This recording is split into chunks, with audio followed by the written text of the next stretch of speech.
نشہ پلا کے گرانا تو سب کو آتا ہے، نشہ پلا کے گرانا تو سب کو آتا ہے، مزہ تو تب ہے کہ گرتوں کو تھام لے ساقی۔ میرے محترم بھائیوں اور بزرگوں، اللہ رب العزت نے انسانوں کو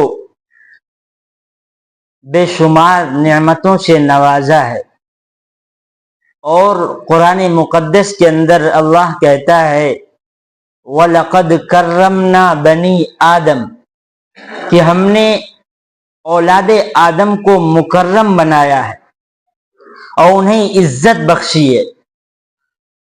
اس کی چند صورتیں ہیں۔ نمبر 1 الصورۃ الحسنہ، کہ اللہ رب العزت نے انسانوں کا اکرام کیا اور انسانوں کو عزت بخشی۔ اس کی چند صورتیں ہیں، جیسے الصورۃ الحسنہ، اللہ نے انسانوں کو بہترین صورت عطا فرمایا، اور قرآن مقدس کے اندر اللہ رب العزت کہتا ہے لَقَدْ خَلَقْنَا الْإِنسَانَ فِي أَحْسَنِ تَقْوِيمٍ، کہ ہم نے انسانوں کو بہترین سانچے میں ڈالا ہے۔ حضرت مفتی محمد شفیع صاحب رحمت اللہ علیہ اپنی کتاب معرف القرآن کے اندر اس آیت کی تفسیر میں امام قرطبی کے حوالے سے لکھتے ہیں کہ عیسیٰ بن موسیٰ جو خلیفہ منصور کے مخصوص لوگوں میں سے تھے، یہ اپنی بیوی سے بہت زیادہ محبت کرتے تھے۔ ایک رات چاندنی رات تھی اور چھت پر دونوں بیٹھے ہوئے تھے۔ جب انہوں نے چاند کو دیکھا، یعنی عیسیٰ بن موسیٰ نے، تو چونکہ اپنی بیوی سے بہت زیادہ محبت کرتے تھے اور بیوی سے بہت زیادہ انہیں الفت تھی، تو محبت میں انہوں نے کہا کہ انت طالع ان لم تکونی احسن من القمر۔ انہوں نے کہا اپنی بیوی سے محبت میں میری جان تم چاند سے بھی زیادہ حسین ہو، اگر ایسا نہیں ہے جیسا میں کہہ رہا ہوں تو تجھے طلاق ہے۔ انہوں نے کہا تجھے طلاق ہے اگر تم چاند سے زیادہ حسین نہ ہو، یعنی میری نگاہ میں تم چاند سے بھی زیادہ حسین ہو۔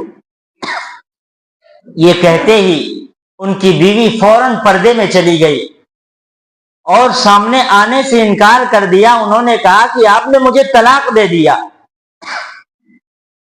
چنانچہ عیسیٰ بن موسیٰ نے بہت بے چینی کے ساتھ رات گزاری۔ پھر خلیفہ منصور کے پاس یہ واقعہ پہنچا۔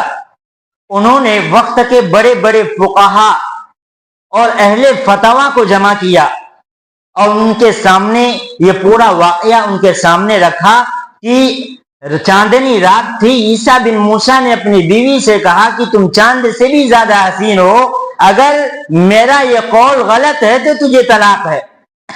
تو سارے علماء نے، سارے فقہا نے اور اہل فتویٰ نے یہ فتویٰ دیا کہ ان کی بیوی کو طلاق پڑ گئی، اس لیے کہ چاند سے زیادہ کوئی انسان کا حسین ہونا ممکن ہی نہیں۔ تو تمام فقہا نے یہ فتویٰ دے دیا کہ آپ کی بیوی کو طلاق پڑ گئی ہے۔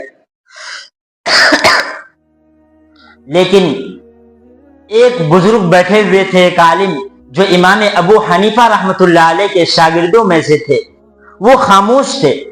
تو خلیفہ ابو منصور نے کہا کہ آپ خاموش کیوں ہیں، آپ کچھ کیوں نہیں کہتے؟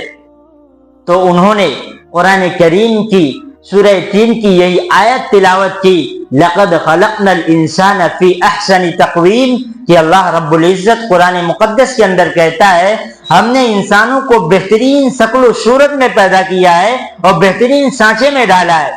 تو تمام علماء خاموش ہو گئے اور خلیفہ منصور نے حکم دے دیا کہ تمہاری بیوی کو طلاق نہیں ہوئی ہے، اس لیے کہ قرآن کا کھلا اعلان ہے انسان سے زیادہ حسین دنیا میں کوئی چیز نہیں، چاند و سورج بھی نہیں۔